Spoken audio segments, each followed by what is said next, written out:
Good morning class. आज हम अपनी नई वीडियो में शामिल हैं फिर से। ठीक है, हमारी जो वीडियो थी हम लोगों ने स्टॉप की थी। ठीक है, हमने ऑक्सीडेशन नंबर हम लोगों ने कर लिया था। ठीक है ना। अब हम जो नेक्स्ट अपना टॉपिक करने जा रहे हैं वो है आपका इलेक्ट्रोड पोटेंशियल। नेक्स्ट टॉपिक जो हम सीखेंगे वो है आपका इलेक्ट्रोड पोटेंशियल। ठीक है ना। इलेक्ट्रोड पोटेंशियल कैसे, जैसे आपको पता है कि स्टैंडर्ड इलेक्ट्रोड पोटेंशियल लिया जाता है, उसे हम डिनोट करते हैं अपने रिडक्शन पोटेंशियल से। जो स्टैंडर्ड पोटेंशियल हम लोग लेते हैं ना, वो रिडक्शन पोटेंशियल लेते हैं। इस चीज़ को आप लोग सीख चुके हो। वैसे मैंने वीडियो बनाई नहीं है उस पर, अभी मैं बनाऊंगी अभी। जैसे कि जो आपकी इलेक्ट्रोकेमिस्ट्री होती है ना, उसमें हम लोग सीखते हैं। नेक्स्ट मेरा टारगेट इलेक्ट्रोकेमिस्ट्री का वीडियो है, जहाँ पे मैं आपको सिखाऊंगी कि रिडक्शन पोटेंशियल को स्टैंडर्ड क्यों माना जाता है और कैसे इसको हम लोग लेते हैं। तो यहाँ पर वही चीज़ ली गई है। देखिए M+2 को M में कन्वर्ट किया गया है, यानी कि 2 इलेक्ट्रॉन का लॉस था और फिर जीरो ऑक्सीडेशन स्टेट हो गई, यानी कि उसको ओवरकम कर लिया गया, 2 इलेक्ट्रॉन का गेन कर लिया गया। और गेन कर लिया गया मतलब कि रिडक्शन हुआ, है ना। Gain of electron is known as reduction. Gain of electrons is known as reduction and loss of electron is oxidation. ठीक है। अच्छा, अब ये कंसेप्ट यहाँ वर्क कैसे कर रहा है, आपको ये पता होना चाहिए कि कंसेप्ट यहाँ पे वर्क कैसे कर रहा है। एक्चुअली क्या होता है, मैंने आपको पूरा ऑक्सीडेशन स्टेट सिखाया, मैंने आपको पूरा इलेक्ट्रॉनिक कॉन्फ़िगरेशन सिखाया। तो इसका मतलब ये है कि हमें अब ये पता करना है कि कौन सा एलिमेंट है डी ब्लॉक की सीरीज में स्कैंडियम से लेकर जिंक तक जो 2 इलेक्ट्रॉन को लूज कर सकता है बड़े आराम से। जो इलेक्ट्रॉन को लूज कर सकेगा आराम से, उसका बहुत ही जो स्टैंडर्ड इलेक्ट्रो पोटेंशियल है वो कम होने वाला है, उसकी एंथैल्पी कम होने वाली है, उसे एनर्जी लगानी नहीं पड़ेगी, है ना। तो उसके बेस पे हम लोग ये 2 इलेक्ट्रॉन का ट्रांसफर देखते हैं, यानी कि कौन सबसे जल्दी रिडक्शन करता है अपना, यानी कि कौन जल्दी से अपने आप को रिड्यूस कर लेता है। ठीक है, यानी 2 इलेक्ट्रॉन को गेन करके बहुत जल्दी से, यानी कि जल्दी से कोई गेन कर ले, यानी इसको 2 इलेक्ट्रॉन की ज़रूरत है और वो गेन करके बड़े आराम से स्टेबल फॉर्म में रह सकता है।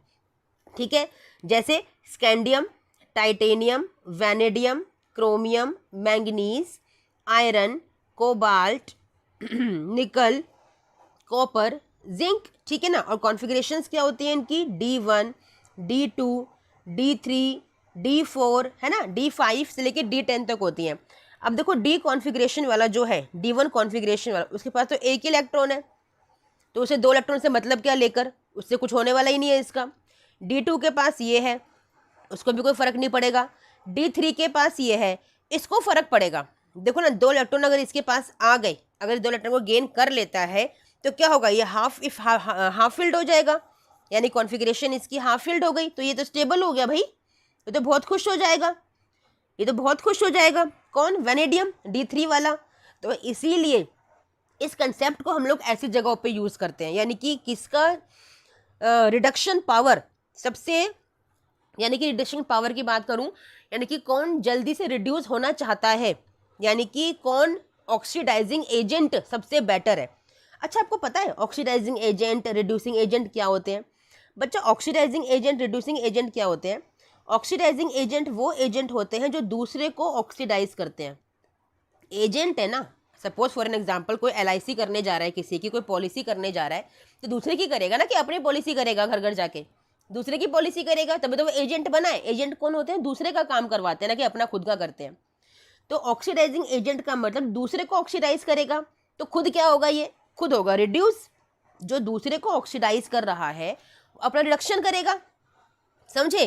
तो अपना रिडक्शन कौन कर रहा है यहाँ पे, ये वैनेडियम अपना रिडक्शन कर रहा है 2 इलेक्ट्रॉन को गेन करके। 2 इलेक्ट्रॉन को गेन करके ये अपना रिडक्शन कर रहा है। क्यों रिडक्शन कर रहा है? जिसकी वजह से ये हाफ फिल्ड हो जाएगा और स्टेबल हो जाएगा, जिसकी वजह से ये हाफ फिल्ड हो जाएगा और स्टेबल हो जाएगा। समझे मेरी बात को? तो इसीलिए ये बेटर ऑक्सीडाइजिंग एजेंट है देन एनी अदर। यहाँ पे इनके रिस्पेक्ट की बात कर रही हूँ, आगे तो हमने देखा ही नहीं ना। इनके रिस्पेक्ट में ये बेटर ऑक्सीडाइजिंग एजेंट है। ठीक है, आया समझ में इतना कंसेप्ट? चलिए अब बाकी का देखते हैं। अब हम पहुंच गए वैनेडियम तक। अब देखो, क्रोमियम, मैंगनीज, आयरन, कोबाल्ट, निकल, कॉपर, जिंक। ठीक है, अब इसकी कॉन्फ़िगरेशन है D4, D5, D6, D7, D8, D9 and D10। ठीक है, D4 कॉन्फ़िगरेशन का कैसा बनेगा आपका D ऑर्बिटल? ऐसे बनेगा 1 2 3 और 4। अब देखो, इसके पास तो एक इलेक्ट्रॉन आ सकता है ना, हाफ फिल्ड होने के लिए। अगर ये 2 लेगा तो यहाँ पे जाएगा, तो अनस्टेबल हो गया, बेकार है, बेकार हो गया ना इसके लिए। तो ये तो स्ट्रॉन्ग ऑक्सीडाइजिंग एजेंट हुआ ही नहीं, लेस ऑक्सीडाइजिंग एजेंट हो गया वैनेडियम से। मैंने कहा था पूरी जो भी प्रॉपर्टीज़ है डी ब्लॉक एलिमेंट्स की, वो सारी की सारी इनकी वैलेंस इलेक्ट्रॉन्स पे डिपेंड करती हैं, यानी कि इनके अनपेयर्ड इलेक्ट्रॉन्स पे डिपेंड करती हैं। आपने अभी तक नोटिस किया होगा सारी प्रॉपर्टीज़ यहीं पे अराउंड घूमे जा रही हैं। आया समझ में? तो कॉपर +2 में, अच्छा हम तो क्रोमियम की बात करें, कॉपर पे पहुंचे ही नहीं अभी, सॉरी, हम क्रोमियम की बात कर रहे हैं। तो ये स्ट्रॉन्ग ऑक्सीडाइजिंग एजेंट यहाँ पे नहीं है, ठीक है। चलो D5 पे आ जाओ। अब D5 का तो खुद ही पहली फुल्ली हाफ फिल्ड कॉन्फिगरेशन है, यानी कि हाफ फिल्ड कॉन्फिगरेशन है। ये 2 अगर ले लेगा यहाँ पे तो उसको फायदा क्या हुआ? कोई फायदा ही नहीं हुआ इसका। ये खुद को रिड्यूस क्यों करेगा भाई? मैं तो रिड्यूस नहीं कर रहा अपने आप को, ये रिड्यूस नहीं करेगा अपने आप को, ठीक है ना। अब बात करो आयरन की, इसके पास तो D6 है, इसे अगर ये 2 मिल जाए क्या फ़ायदा है? कोई फ़ायदा नहीं है इसके लिए, that is useless for this one, ठीक है। कोबाल्ट पे आ जाओ, कोबाल्ट के पास D7 है, यानी कि इसके पास ये वाला है। इसे अगर 2 मिल भी गए तो क्या करेगा इन 2 का? कुछ नहीं करेगा इन 2 का ये, क्योंकि हाफ फिल्ड भी नहीं हो रहा, फुल्ली फिल्ड भी नहीं हो रहा, ये भी यूजलेस है। निकल पे आ जाओ, निकल क्या है? D8 है, हाँ इसको फ़ायदा है। अगर इसे 2 इलेक्ट्रॉन मिल जाएं तो भैया बहुत जल्दी भागेगा खुद को रिड्यूस करने के लिए, यानी कि बहुत अच्छा ऑक्सीडाइजिंग एजेंट है भाई, बहुत अच्छा ऑक्सीडाइजिंग एजेंट है, ठीक है। और एक चीज़ नोटिस करो, आपने जो भी कैटलिस्ट लिखे हुए देखे होंगे या जो ऑक्सीडाइजिंग एजेंट आप लिखे हुए देखते हो अपने ऑर्गेनिक केमिस्ट्री के अंदर, वहाँ पे वैनेडियम यूज़ होता है, वहाँ पे निकल यूज़ होता है, और कौन कौन होगा मैं बताऊंगी अभी।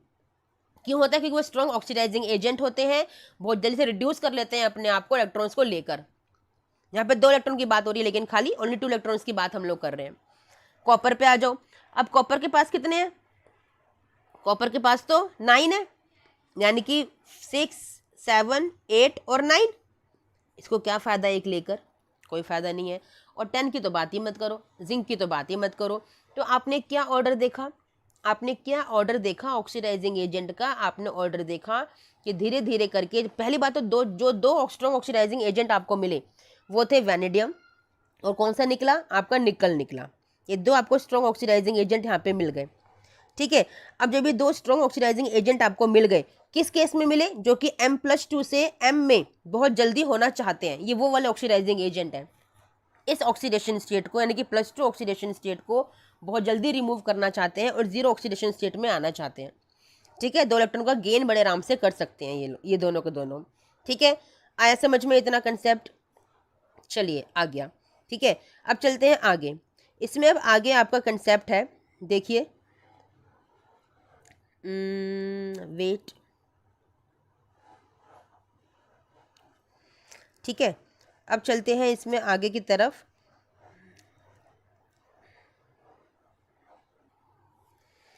चलिए अब ये देखिए, M+3 से M+2 में कौन होना चाहेगा? यानी कि 1 इलेक्ट्रॉन का गेन करना है खाली, यानी कि M+3 में है वो और उसे M+2 में होना है, समझे? उसे सिर्फ 1 इलेक्ट्रॉन का गेन करना है, ठीक है। तो मेरे ख्याल से आप ये बड़े आराम से कर सकते हो कि 1 इलेक्ट्रॉन का गेन किसके लिए इंपॉर्टेंस रखता है। मैंने पूरा कॉन्फ़िगरेशन अभी आपको सिखाया है, आप करके देखिएगा अपने आप से। आपने अगर M+2/M का सीख लिया, आपने अगर M+2/M का सीख लिया तो आप M+3/M+2 का बड़े आराम से कर सकते हो, क्योंकि यहाँ पे सिर्फ और सिर्फ आपको 1 इलेक्ट्रॉन का गेन करना है, ठीक है। तो वो करके बताइएगा कि आपको समझ में आया कि नहीं आया। अगर आ गया तो बहुत अच्छी बात है, नहीं आया तो मुझे कमेंट कीजिएगा, मैं फिर से एक स्पेशल वीडियो बना दूंगी आपकी इस कंसेप्ट के ऊपर, ठीक है। क्योंकि मुझे लगता है कि सेम कंसेप्ट है तो हमें टाइम वेस्ट नहीं करना चाहिए, आपका भी, ठीक है ना। आपका टाइम बहुत कीमती है बच्चा, ठीक है। समझ में आया? चलिए बाकी आपने सब जो ट्रेंड है आपने सारे सीख लिए थे कि हायर ऑक्सीडेशन स्टेट का ट्रेंड कैसे होता है, कौन किस ऑक्सीडेशन स्टेट में रहना पसंद करता है, ठीक है।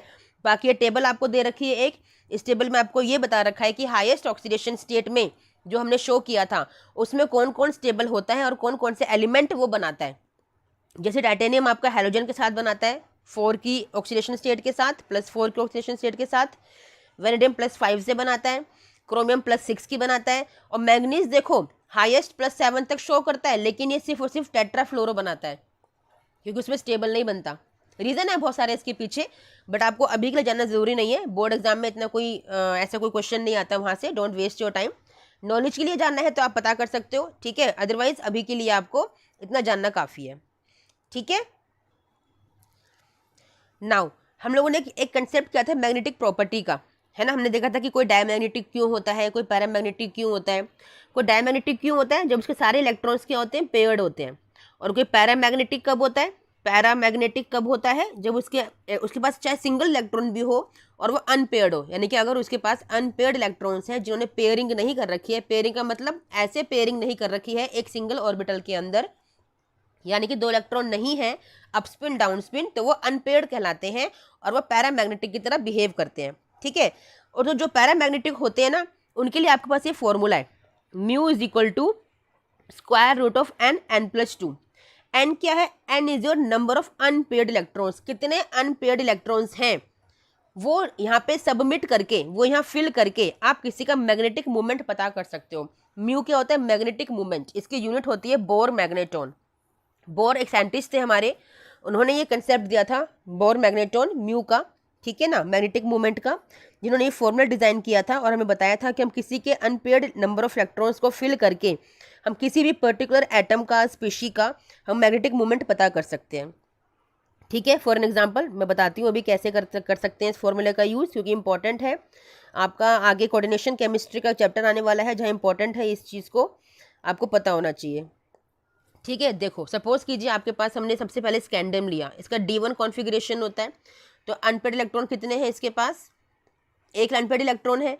तो फॉर्मूले में पुट करेंगे mu is equal to square root of n+2, तो n क्या हो गया आपका 2 हो गया, तो n की जगह 2 पुट कर लीजिए, 2 + 2 तो कितना आ गया, इट इज़ 2 4, यानी कि 4 को तो बाहर निकाल दो स्क्वायर रूट करके, तो ये क्या आ गया 2√2। तो ये हो गया मैग्नेटिक मूवमेंट बोर मैग्नेटॉन, किसका, स्कैंडियम का, ठीक है। इस तरह से आप हर एलिमेंट का, डी ट्रांजिशन एलिमेंट्स का, डी ब्लॉक एलिमेंट्स का, सबका आप मैग्नेटिक मूवमेंट निकाल सकते हो, ठीक है। समझ में आया बच्चा, ठीक है। ऐसे स्पिन ओनली फॉर्मूला भी बोलते हैं इसको हम लोग, स्पिन ओनली फॉर्मूला, ओके। चलिए very good, yes class. Now कोई भी डी ब्लॉक एलिमेंट कलर क्यों शो करता है, आपको सारे कलर्स दिखाई दे रहे हैं डी ब्लॉक एलिमेंट्स के, है ना, उनकी कॉन्फ़िगरेशंस के साथ, और ये देखो उनके ऑक्सीडेशन स्टेट के साथ कि पर्टिकुलर ऑक्सीडेशन स्टेट पे कोई भी डी ब्लॉक एलिमेंट कोई कलर क्यों दिखाता है। इसका रीज़न मैंने आपको बताया था, अनपेयर्ड इलेक्ट्रॉन्स होते हैं, यानी कि डी ब्लॉक एलिमेंट अगर कुछ भी दिखा रहे हैं ना, तो सिर्फ और सिर्फ अनपेयर्ड इलेक्ट्रॉन्स की वजह से दिखाते हैं, ठीक है। तो जितने ज़्यादा नंबर ऑफ अनपेयर्ड इलेक्ट्रॉन्स होते हैं वो उतने ही ज़्यादा अच्छे से कलरफुल होते हैं। और अगर उनके पास अनपेयर्ड इलेक्ट्रॉन्स नहीं है, अगर वो पेयर्ड है, कॉम्प्लेक्स बनाने के बाद अगर वो पेयर्ड है, तो फिर वो कलर शो नहीं करते क्योंकि वो डायमैग्नेटिक है, ठीक है। वो अनपेयर्ड इलेक्ट्रॉन्स रखते हैं कॉम्प्लेक्स बनाने के बाद भी, कोई ऑक्सीडेशन स्टेट आ रही है, अगर उनके पास कमी है इलेक्ट्रॉन्स की या ज़्यादा है, देना चाहते हैं, वटेवर अनपेयर्ड इलेक्ट्रॉन्स होने चाहिए, तो इट मीन्स वो कलर शो करेंगे। ये कलर याद करने की ज़रूरत आपको नहीं है, कोई पर्टिकुलर कलर आपसे नहीं पूछा जाता है, आपको सिर्फ ये पता होना चाहिए कि वो एलिमेंट ऑक्सीडेशन स्टेट अगर कोई शो कर रहा है तो वो कलर शो करेगा कि नहीं करेगा। इट मीन्स अगर अनपेयर्ड है तो कलर शो करेगा, मीन्स पैरामैग्नेटिक है तो कलर शो करेगा ही करेगा। यानी कि अगर आपने पैरामैग्नेटिक नेचर को फाइंड आउट कर लिया तो आप ये बता सकते हो कि वो कलर्ड है या फिर वो कलरलेस है। Got my point. चलिए अब मैंने आपसे डिस्कस किया था कि जो डी ब्लॉक एलिमेंट्स होते हैं वो कॉम्प्लेक्स कंपाउंड्स बनाते हैं। देखो ये बड़े बड़े कॉम्प्लेक्सेस आपको दिख रहे होंगे, कॉम्प्लेक्सेस बनाते हैं। इसका रीज़न क्या होता है कि ये अनपेयर्ड इलेक्ट्रॉन्स बहुत ज़्यादा शो करते हैं, तो बड़े बड़े लीगेंड, बड़े बड़े ग्रुप्स इनसे अटैच होने के लिए आ जाते हैं, जिसकी वजह से ये बड़े बड़े कॉम्प्लेक्सेस बनाते हैं, ठीक है। ये तो रीज़न हो गया। अब कैटालिटिक प्रॉपर्टी भी शो करते हैं, यानी कि ये कैटलिस्ट की तरह एक्ट करते हैं। कौन, आपके ट्रांजिशन मेटल्स। आपने देखे होंगे ना, आपके जो एरो होते हैं उन पर लिखे हुए रहते हैं वेनेडियम पेंटॉक्साइड V2O5 लिखा रहता है ना। आपका निकल, प्लेटिनम, ये सारे क्या होते हैं आपका एज ए कैटलिस्ट यूज़ होते हैं, है ना। पैलेडियम आपका एज ए कैटलिस्ट यूज़ होता है, बहुत देखे होंगे अपने हाइड्रोजन के साथ, है ना। तो ये सारे कैटलिस्ट की तरह बिहेव करते हैं। रीज़न क्या है कैटलिस्ट की तरह बिहेव करने का, बहुत अच्छा क्वेश्चन है बोर्ड एग्जाम का। इसका रीज़न है वेरिएबल ऑक्सीडेशन स्टेट, क्योंकि वेरिएबल ऑक्सीडेशन स्टेट शो करते हैं, that's why they are behaving या they behave as a catalyst, यानी कि they show catalytic properties because of variable oxidation states. आया समझ में, ओके। चलिए नाउ स्टूडेंट्स, आपके D block elements interstitial compounds भी बनाते हैं। इंटरस्टिशियल का मतलब क्या होता है कि जो बड़े बड़े कॉम्प्लेक्सेस बनते हैं ना आपके डी ब्लॉक एलिमेंट्स के, उनके अंदर ना हाइड्रोजन, कार्बन और ऑक्सीजन यहाँ पे फंस जाते हैं, इनके अंदर फंस जाते हैं। फंसने का मतलब क्या होता है, ये इंटरस्टिशियल साइट्स को ऑक्यूपाई कर लेते हैं। इन तीनों में से कोई भी एक हो सकता है, दो हो सकते हैं, ठीक है ना। तो इन्हें बोलते हैं इंटरस्टिशियल कॉम्पाउंड्स, यानी कि आपके बड़े बड़े डी ब्लॉक के कॉम्प्लेक्सेस में जब हाइड्रोजन, कार्बन या नाइट्रोजन जैसे एलिमेंट फंस जाते हैं, ठीक है, तो उन्हें इंटरस्टिशियल कॉम्पाउंड्स का फॉर्मेशन हम लोग बोलते हैं। आया समझ में, ठीक है। फिर है आपका एलॉय फॉर्मेशन। अब आपके जो ट्रांजिशन एलिमेंट्स होते हैं ये एलॉयज बनाते हैं। एलॉय का मतलब क्या होता है, आपने बहुत सुना होगा, आपका ब्रास एंड ब्रॉन्ज। ब्रास क्या होता है, कॉपर और जिंक से मिलके बनता है, ये दोनों क्या है, ट्रांजिशन मेटल है।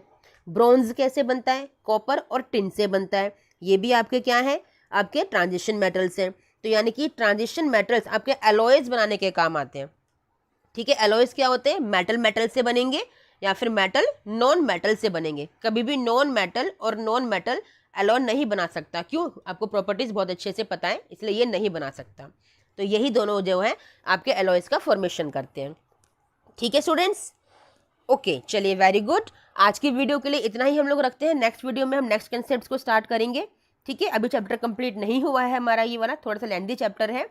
We will try to finish it by 2 to 3 और वीडियो, विद इन 2 to 3 और वीडियोज़, ठीक है।